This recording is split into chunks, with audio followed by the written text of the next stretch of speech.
प्रकाश आंबेडकर साहेबाला तर आमचा लय सन्मान आहे पहिल्यापासूनच. त्यांच्या शब्दाचा प्रत्येक वेळेस सन्मान आहे आणि समाजात आमच्या त्यांना आदर सुद्धा आहे.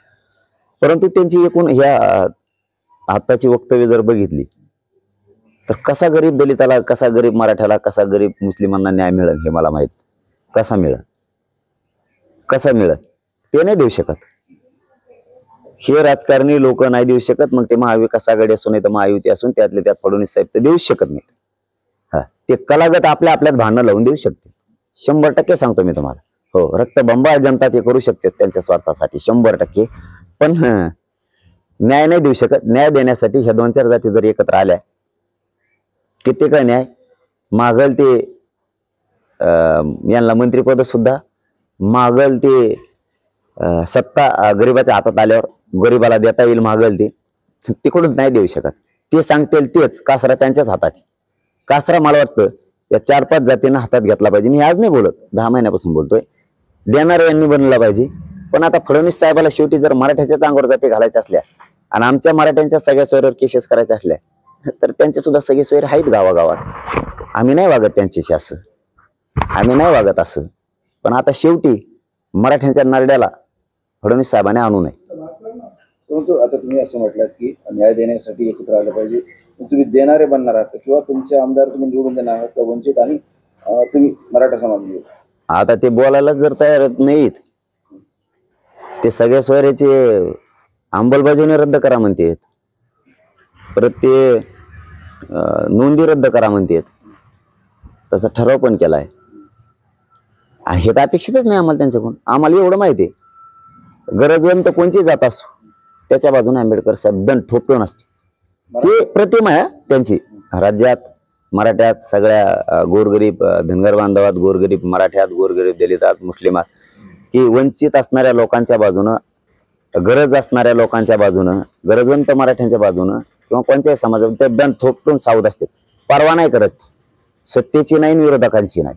ही मेसेज आमच्यापर्यंत आहे. परंतु आता त्यांना दोष नाही देणार आम्ही. फडणवीस साहेबांनी काय डाव टाकलाय की 2-4 दिवसात उघडा पडेल. मराठ्यावर काय डाव टाकलाय बैठकीला याच्यासाठी ते बैठकीत बोलवतात हे तर आज सिद्ध झाला. हे बैठका याच्यासाठी बोलत ही गोष्ट सिद्ध झाली आणि ते इथून पुढे काय करणार हे 2-4 दिवसात मला माहिती होणार. म्हणजे होणार. एक डाव सिद्ध झाला माहिती की त्यांनी बैठक यासाठी बोलवतात आरक्षणाच्या नावाखाली आणि तिथून पुढे ते मराठ्यांच्या विरोधात उतरवतात, ते झुंज लावतात, रक्तबंबाळ त्यांना जनता करायची इथपर्यंत सिद्ध झालंय. पुढे त्यांना काय करून घ्यायचंय मराठ्याचं त्यांच्या हातून हे 2-4 दिवसात माहीत होईल. त्यावेळेस मी तुम्हाला सांगणार आहे. पण फडणवीस साहेब मला खरं सांगतो तुम्हाला, मी क्षत्रिय मराठा आहे आणि मला मनोज जरांगे पाटील म्हणतात तुमचा डाव ह्यो मनोज जरांगे यशस्वी होऊ देत नसतो. आणि तुम्ही किती बांधा आता की नेरेटिव्ह भरून काढायचा, निवडणुकीचं बांधणी करा, तुम्ही किती बांधणी करा. आता जर नाही पाळले ना फक्त डाव विरोधात येऊ द्या. तुम्ही कलागत लावताय काय? मारामाऱ्या लावायला लागले, गोरगरिबाच्या अंगावर एकमेकाच्या लोक घालायला लागले, नेते घालायला लागलात का तुम्ही?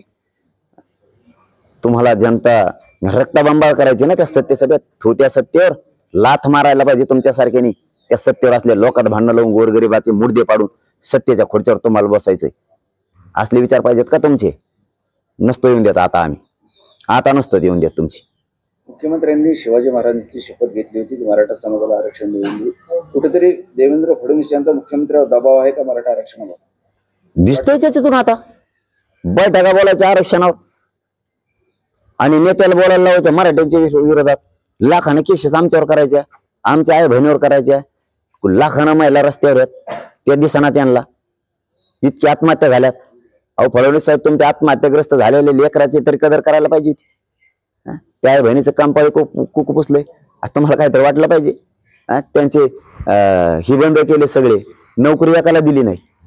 जे आत्महत्या झाल्यात त्यांचे आवाज सुद्धा तुमच्या कलेक्टरांकडून मागून घ्या ना तुम्ही.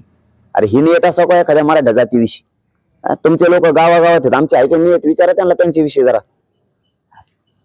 आम्ही देवबाप्पा शिवाय बोलत नाहीत त्यांना. देवबाप्पा शिवाय देवबाप्पा पाय पडतो असं म्हणतो आम्ही रस्त्याने चालताना. तुमच्या सगळ्या सोयऱ्याविषयी आहे का आमची नीती? आमच्या सगळ्या सोयऱ्यांनी आत्महत्या केल्यात, मराठ्यांनी आत्महत्या केल्यात. त्यांचे अहवाल मागणार, त्यांना नोकऱ्या देणार, कित्येक जणाला निधी दिला नाही तुम्ही. मुख्यमंत्र्याचा वेळी सांगतो आम्ही चांगलं काम केलं तरी आम्ही आम्हाला नाव ठेवतेत. नीट काय काम केलं? एक अहवाल घेण्यात आणि देण्यात इकडे सगळ्या सोयऱ्याचा सगळा पचका करून बसलात. इकडे आमचे लोक हाताखाली धरायचे फोडायचे, हे मुख्यमंत्र्याचे ओळडीचे काम.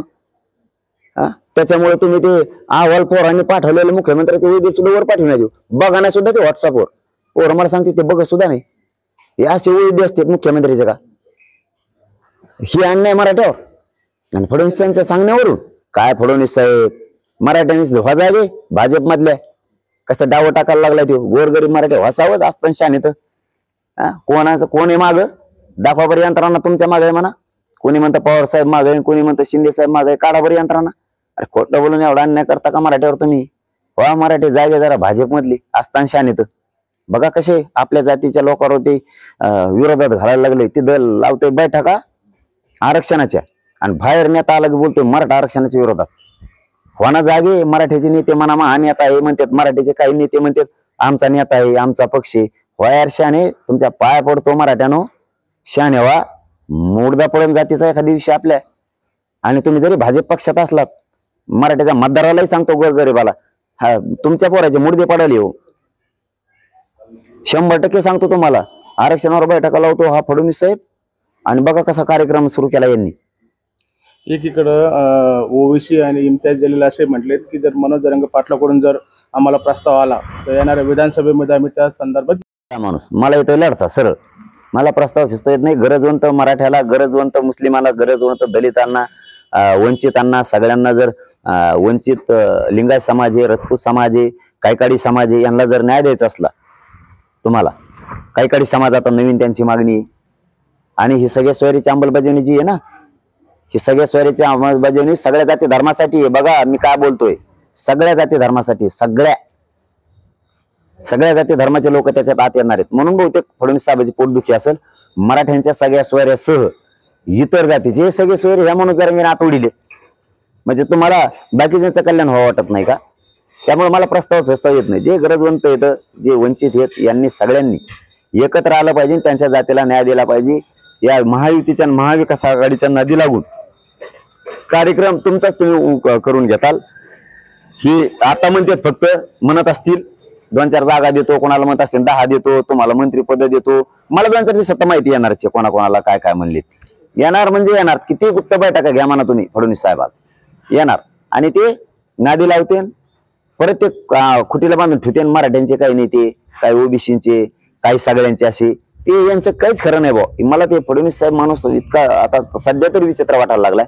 ते राजेंद्र राऊत कोणीतरी त्यांचा आमदार बारशीच आला होता, लय गुलगुल बोलत होता जो बायासारखं लय कानात असं कुचू कुचू कुचू कुचू करायचा. आता त्याला संडास लागली, आता त्याला संडास लागून बसलाय. हे असे लोक आणि फडणवीस साहेब हे मुर्दे पाडीतील माणसाचे, हे जातीवाद पसरतील, हे अंगावर घालतील लोकांना. पण गरजवंतांनी एकत्र येऊन यांच्या नादी न लागता आपलं काहीतरी बनवलं पाहिजे, देणारं बनले पाहिजे, खेळायला पाहिजे. प्रस्तावाची वाट बघायची. मी साधा माणूस, मला प्रस्ताव नाहीये. छगन भुजबळ असं म्हणाले की राज्यात शांतता राहावी, प्रश्न सुटावे म्हणून मी कोणालाही भेटायला तयार आहे. आणि पवार साहेब हे महाराष्ट्राच्या प्रश्नाबाबत जाणकार आहेत, सर्व मिळून प्रश्न सोडूया. म्हणजे असे म्हणजे राहुल गांधीला भेटू शकतो, मोदींना भेटू शकतो असे म्हटलं. ते कोणाला भेटेन ते काय काढी लाव्या सगळ्या दुनियाचा. त्याला वासुदेव करून ठेवला सगळा गायबन, सगळ्या दुनियाचं सगळं वासुदेव करून ठेवला. बैठकाला येतो आरक्षणावर, सगळ्या जाती धर्माचा एक एक माणूस नेतो. तो बाहेर आला की वेगळंच बोलतो माणूस. आणि फडणवीस साहेब त्यांना बळ द्यायला. मराठी काही एवढी येडीत का? बघूच आता. फडणवीस साहेब तुम्हाला जर असे डाव करायचेत ना, तुम्हाला महाराष्ट्र रक्तबंबाळ करायचा ना, तुम्हाला आमच्यात मारामाऱ्या लावून द्यायच्यात. आता मराठा विरुद्ध सगळे तुम्हाला करायचे डाव तुमचा आहे फडणवीस साहेब. आता तुम्हाला रक्तबंबाळच करायचा ना महाराष्ट्र. आम्ही बी मराठी आहेत. आम्ही सांगतो आता की विधानसभेला काय होतंय बघा. तुम्ही नुसतं बघा आता विधानसभेला काय होतंय. भाजप मधले सामान्य मराठी फक्त शाने व्हा आता. हे आपले जाती संपवायला हे निघालेत. हे प्रत्येक बैठकीला लोक बोलवतात आणि मराठ्यांच्या विरोधात बोलायला लावतात. मग त्यांना काय घाबरतात मला माहित. त्यांना एकतर ते असं म्हणत असावं, मी 2-4 दिवसात क्लिअर सांगतो, पण एक अंदाजा मला असा आहे की तुला आमदार करतो, तुला मंत्री करतो. दुसरा असं असन तू मराठ्याच्या विरोधात बोल, नाही तर तो फायली काढीन बाहेर, तुला जेलात टाकीन. बहुतेक हे 2-4 धमक्या ते देतात. आत घेतेत भजे पिजे खाऊ घालत असतील, ते 2-4 भजे खात असतील मिरच्याची, बिगर तेलात तळलेली ते भजी, बिगर मिठाचे, कारण यांना सगळ्याला कोणाला शुगर आहे, कोणाला ध्यानळी लागलेली आहे. हे बसतेत आणि सांगतेत त्यांना, हे फडणवीस साहेब 100% सांगते तुला आमदार करतो, मंत्री करतो, आणि तुला नसन जमत, तुलाच जातीकडून बोलत असला, तुलाच याच्याकडून बोलत असला तर तो फाईल बाहेर काढतो तुला जेलात टाकतो. हा, बहुतेक असं धमकीत असं, कारण बैठकीला जाताना सगळे आनंदात जाते, बाहेर येताना बाईट देताना चेहरे जर बघितले, मग तो नेता कोणचाही असो, ती वाईट बळत देतो पण त्याचा चेहरा पडलेला असतो. फडणवीस साहेब चांगला नाही राजकारण तुमच्यासाठी. तुम्हाला मी तळतळीने सांगतो या मंदिरातून, तुमच्यासाठी हे चांगलं नाही. आणि तुम्ही मराठ्याचा काय गोरगरिबाचा तळतळाट अंगावर घेऊ नका. भाजप मधला सामान्य मराठा एक तुमच्या बाजून राहणार नाही, कारण त्यांचे लेकराचं वाटोळ व्हायला लागले. तुम्ही हे तळतळाट घेऊ नका. हे तळतळाट तुम्हाला लय मराठ्याचा मागात पडत, कारण तुम्ही महाराष्ट्र रक्तबंबाळ करायचं स्वप्न बघू नका. म्हणून मी इतका वेळ मीडियाशी बोललोय की तुम्ही रक्तबंबाळ महाराष्ट्र करायचं स्वप्न बघू नका. मी ते होऊ देणार नाही. आणि तुम्ही कितीही आमच्या विरोधात सगळ्या सोयऱ्याच्या बोलायला लावलं आणि कशाच्या बोलायला लागलं तरी जेवढे नेते आमच्या विरोधात बोलतेत त्यांना कधीच आम्ही उत्तर देणार नाहीत, त्यांना विरोधक मानणार नाहीत. त्यांनी फक्त आमची भावना समजून घ्या, आम्ही तुम्हाला उत्तर का देत नाहीत. कारण आम्हाला या राज्यात रक्तबंबाळ होऊ द्यायचा नाही हे राज्य, आणि फडणवीसांचं स्वप्न पूर्ण होऊ द्यायचं नाही, म्हणून आम्ही तुम्हाला बोलत नाहीत. हे सगळा करता करिता छगन भुजबळ आणि देवेंद्र फडणवीस दिसायला लागलेत मला. 100% पैशाचा, पदाचा आणि जेलमध्ये टाकायचा सगळ्या पावर हे वापरायला लागलेत फडणवीस साहेब, असं मला 100% यातून दिसायला लागलंय. फडणवीस साहेब तरी डाव यशस्वी होऊ देणार नाहीत. तुम्ही फक्त मराठ्यांचा तळतळाट गरिबांचा अंगावर घेऊ नका. आणि भाजपमधले मराठी मात्र आता शांत व्हा, जागे व्हा, कारण हे बहुतेक सगळ्या जाती मराठ्याच्या अंगावर घालून हे दंगल घडवण्याचा यांचा अंदाज दिसतोय. 100% तुम्हाला सांगतो. त्यामुळे मराठी आता सावध व्हा, जातीच्या बाजूने बोलायला सुरुवात करा. शरद पवार साहेबांनी काय नाही दिलं, फडणवीसांनी काय नाही दिलं, ह्या भानगडीत मराठी आता पडूच नका. आता जातीचे लेकर हे अडचणीत आणायला लागले, सावध व्हा. आता आपण एकटेच 50-55% यांना विधानसभेत कार्यक्रम दाखवू. एबीपी माझा, उघडा डोळे बघा नीट.